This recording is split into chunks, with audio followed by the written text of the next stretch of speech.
So today I want to ask a simple question: is starting a trivia business actually worth it? Just like the other videos in this series, we're going to go through these 5 things. We're going to break down the startup costs, talk through how easy it is to get started, look at the real demand, the effort required, and how scalable this actually is. I'll score each category out of 5, and at the end we'll tally it up and see where this business idea stacks up against the other ones. And there is one category where this scored way higher than I originally expected, so stay tuned for that. This idea caught my attention because trivia feels really old school. There's room to innovate if you approach it differently. I already have a few ideas around a few things. Live scoring is important, using phones instead of old school paper and pencil, and making it feel more like a game show. But before getting started, I always do a gut check. So how do we feel going into this? We feel neutral, but that kind of changes once we started digging in. So let's just jump right into it. Let's get into the startup costs. This is where trivia really surprised me because the core setup is really simple. All you really need is a portable PA speaker with a microphone,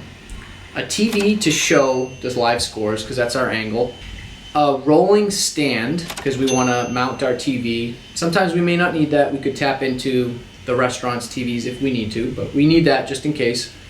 A laptop or iPad, some of us may already own that, and like cables and connectivity for power and things like that. Everything is gonna run through an app where players answer on their phones, timers are built in, answers auto lock, and the leaderboard always is updating live. It's all very tech savvy here. And all in, that's right around $1,100. And if you already own a TV or tablet, you can get this down to around $600. So I'm giving startup costs a 5 out of 5. All right, let's talk about the ease of getting started. Getting this off the ground feels really straightforward. The first thing I would do before I buy any equipment is I would pick my company name and create an email address. Because what I want to do is gauge interest in my area. I'm going to start firing off emails to all the local establishments. The second thing I would do is I would create some business cards. You can create business cards for about $25 for like 100 of them. I'd build it on Canva. I would take that list of establishments that I had already emailed and I'd follow up with a walkthrough with a 1-minute elevator pitch. You leave the business card behind and you move on to the next establishment. So I've gauged the interest. If I decide I want to do this business, then I'm going to start collecting the equipment I need. You need to practice with that equipment. We need to set up a mock event. So that's where friends and family come in handy. We want to have people over and test the equipment. We want to go through our questions in front of a live audience. I would run 1 or 2 mock events with my friends and family. So overall, none of this feels super time consuming or difficult to me. So the ease of getting started, I'm gonna give a 5 out of 5. But ease does not matter if there's no demand. Let's talk about the demand and the market reality.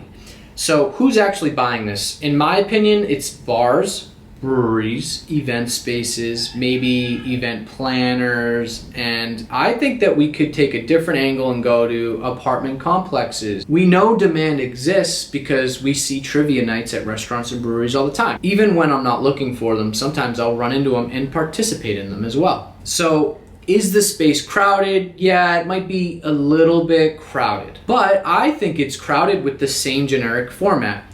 Paper answer sheets, like we talked about before, slow pace and low energy, and no one ever knows the score. So if we lean into like a more modern live scoring experience, I think we really can differentiate ourselves. So score here for demand, I'm gonna give it a 3 out of 5. But this is where effort starts to matter.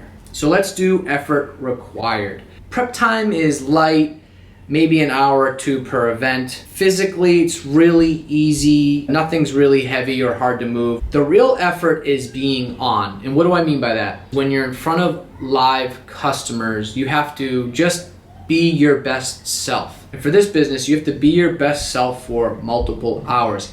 And that is mentally exhausting. By the end of our event, our social battery is gonna be depleted. So effort required, I'm gonna go 4 out of 5. Scalability though is where this gets interesting. So let's move on to that. This doesn't really scale effortlessly. If 2 events happen on the same night, we can only do one of them. So hiring someone means training them, trusting them, and paying them. Best case is that we run multiple events ourselves and slowly build our systems and then eventually train someone and hand it off. So if we land 4 really consistent customers and we're making $150 per event, that's $600 per month if we do it ourselves. If we're hiring it out, we're paying our employee $100, we're getting $50, we can make some decent money. And each additional employee we hire at 4 events per month, we're making another $200 per month. The score I'm giving scalability here is 3 out of 5. So let's take a look at the final tally. Startup cost is a 5 out of 5. Ease of start is a 5 out of 5. Demand is a 3 out of 5. Effort is a 4 out of 5, and scalability is a 3 out of 5. That gives the trivia business idea a 20. Pretty dang good if you ask me. That puts the trivia business at number 1 and brings candle business down to number 2. I started at neutral, and after thinking it through, this idea gets a thumbs up from me. It's not massive money, it's not fully passive, but for a low risk, simple side hustle, this actually makes a lot of sense if you do it differently than everybody else. And if you have any business ideas that you want me to break down next, please leave those in the comment section. We'll see you in the next video. Bye.